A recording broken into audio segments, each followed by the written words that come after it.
O Paraná passou, nos últimos dias, momentos de turbulência.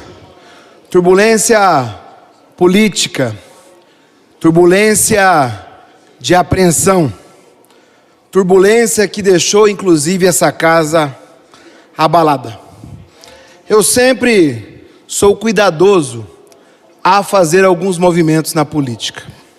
E resolvi, nesta última semana e nesse começo de semana, estudar cuidadosamente todo esse processo. Desde a feitura do projeto de lei pelo Executivo, a chegada nessa casa, a tramitação, a aprovação, a sanção, a colocação em sigilo e depois os demais atos que aconteceram. E percebi que houveram inúmeras falhas, abusos no processo legal, infrações político-administrativas sucessivas, descumprimentos de várias leis federais e estaduais. Para ser preciso, 9 leis federais descumpridas, 1 decreto federal e 4 leis estaduais. Inclusive, a Lei 1079/50, que trata de crimes de responsabilidades, conhecida também como Lei do Impeachment. E eu vou narrar aqui uma sequência de fatos comprovados, públicos, que fazem com que essa casa tenha uma reflexão. O primeiro fato é que já existiam no Paraná 2 escolas já privatizadas. A escola Aníbal Cury Neto, em Curitiba, que hoje é tocada pelo consórcio Insignia Social, e a escola Anita Canê de São José dos Pinhais, pelo consórcio Espaço Mágico do Sudoeste. O Paraná Educação, uma autarquia, abriu um edital de credenciamento, número 123, para contratar uma empresa de atividade educacional especializada em assistência gerencial. Não fez o processo licitatório. Inclusive, é alvo de uma ação civil pública movida pelo Ministério Público do Estado. Com isso, nós temos aqui de cara uma transgressão à Lei 1079/50. Vejamos bem, o artigo 6º, no seu inciso 8º, diz que intervir em negócio do Estado contra normas constitucionais é passível de crime de responsabilidade. A contratação de empresa para a prestação de serviço essencial, que é a educação, sem autorização constitucional, é crime de responsabilidade. Ainda, o artigo 11, no inciso 2º, ordenar despesas não autorizadas por lei é crime de responsabilidade. O artigo 9º, inciso 3º, a não punição dos servidores que praticaram crime de responsabilidade, no caso os gestores da sede, também é crime de responsabilidade. Vou mais longe ainda. Esse processo burlou a Lei Federal 14.133/21, a Lei de Licitações, porque a mesma diz que atividades essenciais como essa só podem ser via concorrência pública. A Lei Estadual 15.608/07, lei estadual que trata de licitações, também foi burlada por um regramento construído pelo Paraná Educação próprio para aplicar para si próprio. Um segundo fato, o uso da propaganda oficial do Estado. Abuso e desvio de finalidade da propaganda institucional. Um ferimento claro ao artigo 37 da Constituição Federal. Olha o artigo. A administração pública obedecerá aos princípios de legalidade, impessoalidade, moralidade, publicidade e eficiência. Parágrafo 1º. A publicidade deverá ter caráter educativo, informativo ou de orientação social. O governo do Paraná usou a propaganda para fazer contraponto político, para atacar o movimento da educação, para criminalizar a educação. Não usou para nenhuma das 3 finalidades, informativa, de orientação social e educativa. Para se ter uma ideia, por exemplo, não fez nem propaganda de prevenção da dengue, mas fez agora, com dinheiro público, o uso para fazer o enfrentamento ao processo de terceirização ou privatização das escolas. Ainda, o artigo 11 da Lei 84/29 de 92, Lei de Improbidade Administrativa, que reza: Atenta-se contra os princípios da administração pública a ação ou omissão dolosa que vise os deveres de imparcialidade. Exatamente o que essa propaganda nociva fez. O terceiro fato: perseguição aos diretores. Assédio moral aos educadores pelo núcleo regionais de educação que enviavam ordem para a manutenção de permanência enquanto a greve estava deflagrada. Fraude no RCO, registro de classe online, manipulando dados oficiais para passar um sentimento de baixa adesão. Isso fere literalmente o artigo 5º, inciso 4º da Constituição Federal. Transgredir os princípios constitucionais de livre manifestação. Também fere o artigo 7º, inciso 5º da Lei do Impeachment. São crimes contra o livre exercício dos direitos políticos. 2 pontos. O uso da repressão por meio abusivo de poder político. Ainda o artigo 9º da Lei de Impeachment, inciso 3º. Não tomar efetiva responsabilidade aos seus subordinados. E aqui um exemplo claro. A professora Regina, diretora da escola Ari José Reck, em Nova Londrina, foi afastada pelo Núcleo Regional de Educação.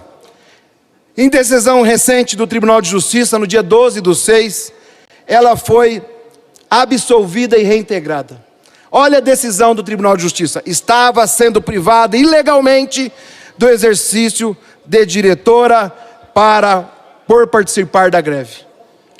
A volta da mesma e a não busca de culpabilização de quem fez isso fere o artigo 9º da Lei do Impeachment. Pedido de prisão a presidente da APP. Abertura de inquérito policial tentando enquadrar a APP por crime contra o Estado de Direito.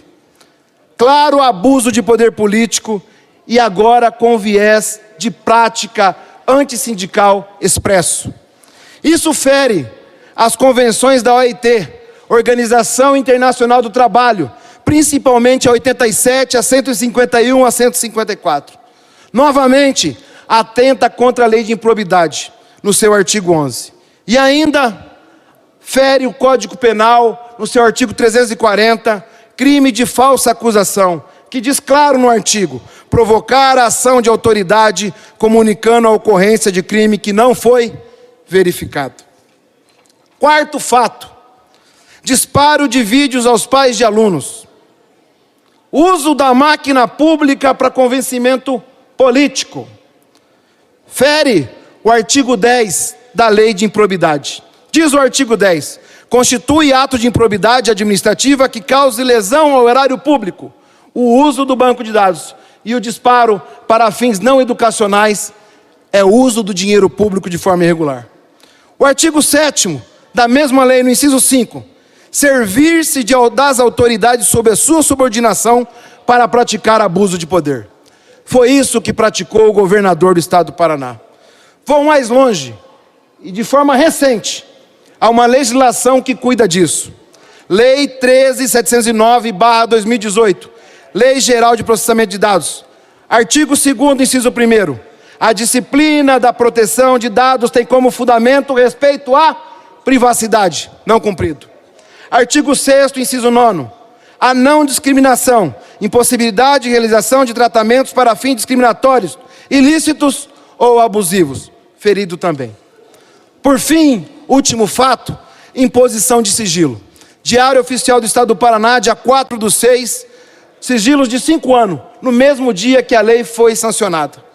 Ficando reservado o acesso a documentos pedagógicos, dados de servidores, de contrato e licitações da sede. As perguntas que pairam: quais documentos e quais pessoas fizeram o custo aluno chegar a R$800? Quais os contratos e convênios em vigor? Quais acordos de cooperação técnica com instituições? Estão aqui escondendo o FEDER? Essa é uma pergunta. Fere de fronte, a lei do impeachment no seu artigo 9º, inciso 1º. Constitui ato de improbidade contra os princípios da administração a ação de negar publicidade aos atos oficiais. Fere o Decreto Federal 7845/2012. Os documentos públicos sigilosos podem ser classificados como reservados, desde que não devam ser imediatamente publicados. Esses deviam estar e permanecer publicados de forma imediata. Lei estadual aprovada aqui nessa casa, 15581/2018, artigo 1º, garante publicidade a documentos de todas as fases dos processos de compras públicas do Paraná. O sigilo transgrediu a lei. Lei estadual 16595/2010, artigo 1º, obriga a publicação de todos os atos oficiais no Diário Oficial e na internet. Não cumprido. Lei 19857/2019, Lei do Compliance, artigo 2º, inciso 5º, dever de fomentar a inovação e a adoção de boas práticas de gestão pública. Só se no compliance do Ratinho, sigilo a processo de privatização significar inovação e prática de gestão. Comportamento de um PIA autoritário, que não aceita ser contrariado e resolveu perseguir educadores, diretores, sindicatos, comunidade escolar como um todo.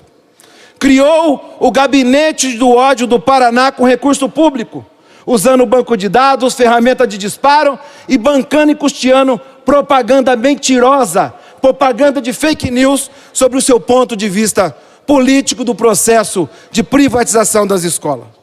Usou a máquina para fins políticos próprios.